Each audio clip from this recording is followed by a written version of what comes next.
Hello my dear student, welcome to K Chauhan vision. आज हम lesson पढ़ रहे हैं रिप्रोडक्शन और इसका आज हम 8th वीडियो इसी चैप्टर पे मैं डालने जा रही हूँ। आज ये छोटी छोटी वीडियो होती हैं, ज़्यादा बड़ी नहीं होती हैं। तो इस आज की वीडियो में हम पढ़ेंगे sexual cycle in human female, मादा में जो लैंगिक चक्कर है उसके बारे में हम पढ़ेंगे। तो हमने बहुत कुछ पढ़ लिया। जिन बच्चों ने पुरानी वीडियोस देखी हुई हैं उसके लिए ये क्वेश्चन आज का समझ आ जाएगा, कुछ भी मुश्किल नहीं है। तो मादा का जो सेक्सुअल साइकिल है वो शुरू होता है जब वो यौवन अवस्था में प्रवेश करती है। जब एक मादा 12-13 वर्ष की आयु होती है तब उसमें यौवन अवस्था के गुण आने शुरू हो जाते हैं और उसकी जो अंडाशय है उससे एक अंडाणु 28वें दिन निकलता है। इस अंडाणु को हम एग या ओवा भी कहते हैं, एग कहते हैं या ओवा या ओवम भी कहते हैं इसको हम, ठीक है। अंडाणु भी कहते हैं या फिर मादा जनन कोशिका या मादा युग्मक भी कहते हैं, फीमेल गैमीट भी कहते हैं, ठीक है। तो ये उत्पन्न होता है। अंडाणु मुक्त होने की क्रिया को अंड उत्सर्ग कहते हैं या इसको इंग्लिश में कहते हैं ओवुलेशन, ठीक है। तो अंड उत्सर्ग होता है, इसको कहते हैं ओवुलेशन। ओवुलेशन जो है वो मासिक धर्म जब होता है, जब मासिक धर्म आता है 28 दिन के बाद आता है, आपको अभी मैंने बताया।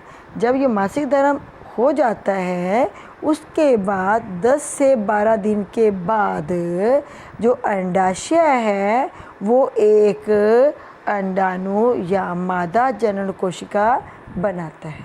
कितने दिन बनाता है, कितने दिन बाद बनाता है? 10 से 12 दिन के बाद। तो अंडाशय जैसे ही अंडाणु बनाता है तो ये अंडाणु अंडाशय से फिर कहाँ पे आ जाता है? ओविडक्ट में आ जाता है, ठीक है, जिसको फैलोपियन ट्यूब कहते हैं। तो अंडाणु जो है 12 दिन के बाद 13वें-14वें दिन वो कहाँ पे पहुंचता है? ओविडक्ट तक, अंडाशय से ओविडक्ट तक पहुंचता है। इसको बोलते हैं फैलोपियन ट्यूब बोलते हैं, फैलोपियन नलिका या ट्यूब में पहुंचता है, ठीक है। जब यहाँ पर एग आ जाता है तो फिर 14, 15 और 16 3 डेज़ तक ये अंडाणु वहाँ पर वेट करता है, किसकी? शुक्राणु की प्रतीक्षा करता है। अगर इस अवधि में 14वें दिन, 15वें दिन या फिर 16वें दिन उसका संयोग शुक्राणु के साथ नहीं होता, ठीक है, तो फिर ये अंडाणु जो है जो बना था वो ख़त्म हो जाता है, ठीक है। फिर वो टूटने की ओर आता है, ठीक है, मरने की ओर आता है, ठीक है। तो शुक्राणु से नहीं होता तो वे 28वें दिन मासिक धर्म के रूप में फिर उसका जो अंडाणु है उसका एंड होना शुरू हो जाता है। और अगर ये अंडाणु शुक्राणु के साथ संयोग कर जाए तो फिर युग्मनज बन जाता है। एक अंडाणु और उसके साथ एक शुक्राणु जो है उसका संयोग हो जाए तो उस क्रिया को निषेचन कहते हैं। और इसमें अब 2 केंद्रक हो जाएंगे, एक अंडाणु का केंद्रक और एक शुक्राणु का केंद्रक, ये 2 केंद्रक हो जाएंगे। अब इसको अंडाणु या शुक्राणु नहीं बोलेंगे, इसको क्या बोलेंगे? युग्मनस, और या इसको इंग्लिश में बोलते हैं जाइगोट बन जाता है, ठीक है। 2 बातें हैं, एक तो अंडाशय बनाता है अंडाणु, ठीक है, 28 दिन के बाद बनता है। जब लड़की 12-13 वर्ष की हो जाती है तब ये अंडाणु बनना शुरू होता है।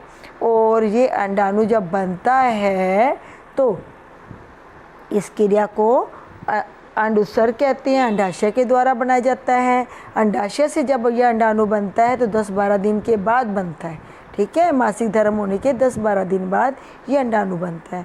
अब ये अंडाणु जैसे ही बनता है तो 13वें दिन 14वें दिन के बाद 13वें दिन के बाद फिर वो कहाँ पे आ जाता है, ओविडक्ट में आ जाता है, फैलोपियन नलिका में, और वहाँ पर वो वेट करता है, किसकी, शुक्राणु की वेट करता है। अभी ये टाइम क्लियर नहीं है कि 16 दिन तक की वेट करता है, 16वें दिन तक, या फिर वो 13 और 14वें दिन तक की वेट करता है, कुछ ऐसा भी है, टाइम पीरियड अलग अलग बताया हुआ है। तो 13वें दिन या 14वें दिन या फिर 15वां दिन हो सकता है, या 16वें दिन तक वेट कर सकता है। तो वेट जो अंडाणु है वो सिर्फ और सिर्फ कितनी देर तक जिंदा रहता है, 24 से 48 घंटे तक ही वो जीवित रहता है, 1 से 2 दिन तक ही वो जीवित रहता है, ठीक है।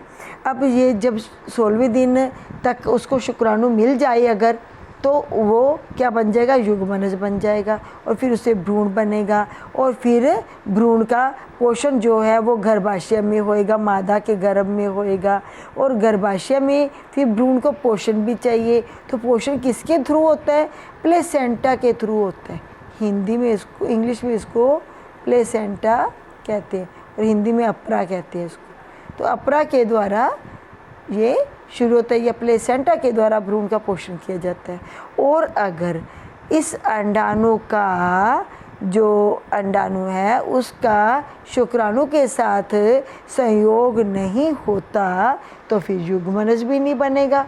अब क्या होगा, अंडाणु को ख़त्म होना है, तो ख़त्म होने के लिए फिर वो आता फिर भी गर्भाशय में है, तो गर्भाशय की जो आंतरिक दीवारें हैं वहाँ से वो ब्लड की वेसल्स जुड़ी होती है गर्भाशय की दीवारों से, फिर वो ब्लड, म्यूकस, जो गर्भाशय की दीवारों के साथ म्यूकस है वो, और ये अंडाणु, एग, तीनों चीज़ें जो है फिर वो मासिक धर्म के रूप में बाहर निकलती हैं। और ये मासिक धर्म जो है हमें पता ही है, तो कितने दिन तक चलता है, 4 से 6 या 7 दिन तक ये मासिक धर्म चलता है। तो जब लड़की 12-13 वर्ष की होती है तब ये शुरू होता है, और जब लड़की 45 से 50 वर्ष की हो जाती है तब ये मासिक धर्म बंद हो जाता है। क्यों बंद हो जाता है, क्योंकि अंडे बनने की प्रक्रिया भी रुक जाती है।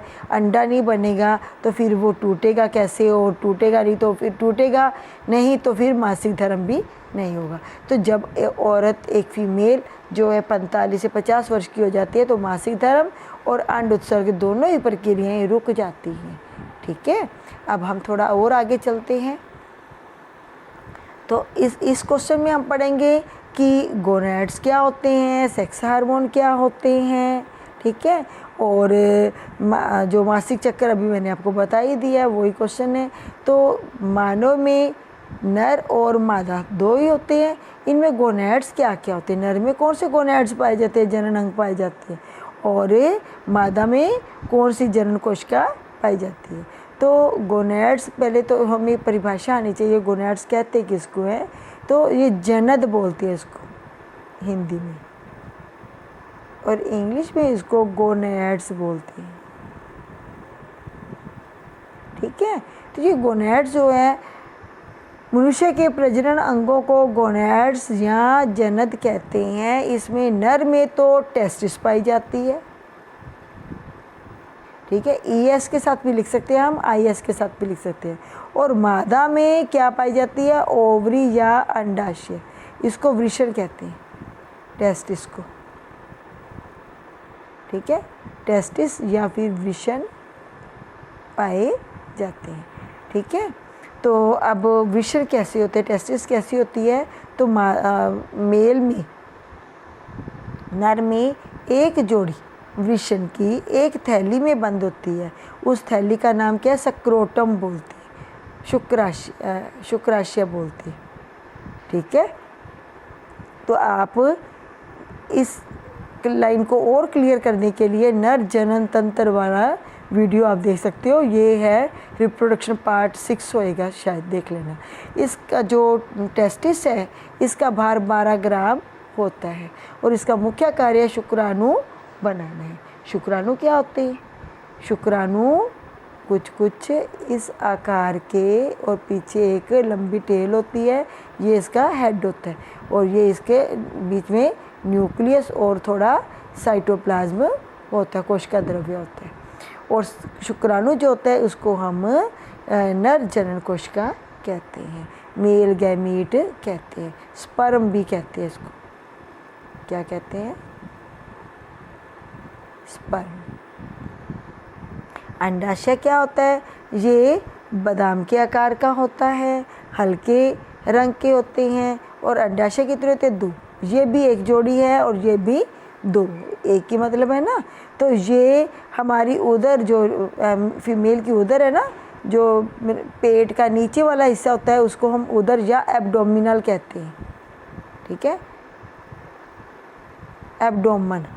एब्डोमन के पीछे वाले भाग में पाए जाते हैं। और अंडाशय का भार 2.8 ग्राम होता है, और इसका मुख्य कार्य अंडाणु बनाना है। ठीक है, देखो जो टेस्टिस है उसका भार 12 ग्राम बोला है, और इसका भार कितना होता है? अंडाशय का 2.8 ग्राम। तो जो अंडाणु बनता है बहुत ही छोटा होता है। कैसा होता है अंडाणु? मैं बना के दिखाती हूँ। एक इसमें केंद्रक होएगा और थोड़ा इसमें कोशिका द्रव्य होएगा। ठीक है, ये अंडाणु या अंड कोशिका होती है। ठीक है, इसके बाद हम पढ़ते हैं पुरुष तथा स्त्री में पाए जाने वाले लैंगिक, एक एक ही पूछा उन्होंने। मैंने आपको 2 बताए हुए हैं। आप मेरी पुरानी वीडियो निकालना, नर जनन तंत्र और मादा जनन तंत्र, वहाँ से आप 2 हार्मोन भी याद कर सकती हो। ठीक है, तो एक है टेस्टोस्टेरोन जो नर में बनता है, और एस्ट्रोजन जो मादा में बनता है। ठीक है, अब अगला क्वेश्चन आ गया हमारा, मेंस्ट्रुएशन क्या होती है? मादा के अंडाशय से हमें पता लग चुका है ये वाली बात। तो प्रति मास 28 दिन के बाद एक अंडाणु बनता है। जब अगर अंडाणु का निषेचन नहीं होता तो वो गर्भाशय में तो आना ही है ना, जो यूट्रस है उसमें तो आना ही है, उसमें आकर वो गिर जाता है।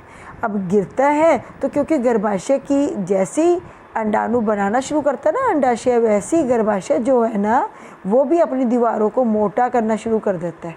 ठीक है, पोषण दे दे के। क्यों? क्योंकि गर्भाशय को लगता है कि अगर अंडाणु का निषेचन हो गया तो युग्मनज बनेगा, और फिर उस युग्मनज से भ्रूण बनना है, तो ये गर्भाशय की दीवारें मोटी हो जाती हैं, ताकि जो युग्मनज आकर गर्भाशय में गिरेगा वो कहीं टूट ना जाए। उसको बचाने के लिए गर्भाशय की दीवारें सख्त हो जाती हैं, मोटी हो जाती हैं। पर अगर अंडाणु का शुक्राणु के साथ निषेचन नहीं होता तो गिरना तो उसको फिर भी है गर्भाशय में। ठीक है, अब गर्भाशय की दीवारें जो मोटी हो चुकी हैं वो क्या करेंगी? अब वो भी टूटेंगी। ठीक है, उसमें रक्त वाहिकाएं हैं। ठीक है, वो टूटेगी तो क्या होगा? ब्लड आएगा, जिस कारण वो बाहर की ओर बहना शुरू हो जाता है। और ये ब्लड जो है म्यूकस के साथ मिलकर योनि के रास्ते, वेजिना के रास्ते 4 से 7 दिन तक लगातार बहता रहता है। कईयों में 4 दिन के बाद ठीक हो जाता है, कईयों में ये 5 या 6 या 7 दिन तक भी चलता है। और इस क्रिया को हम रजोधर्म या मेंस्ट्रुएशन कहते हैं।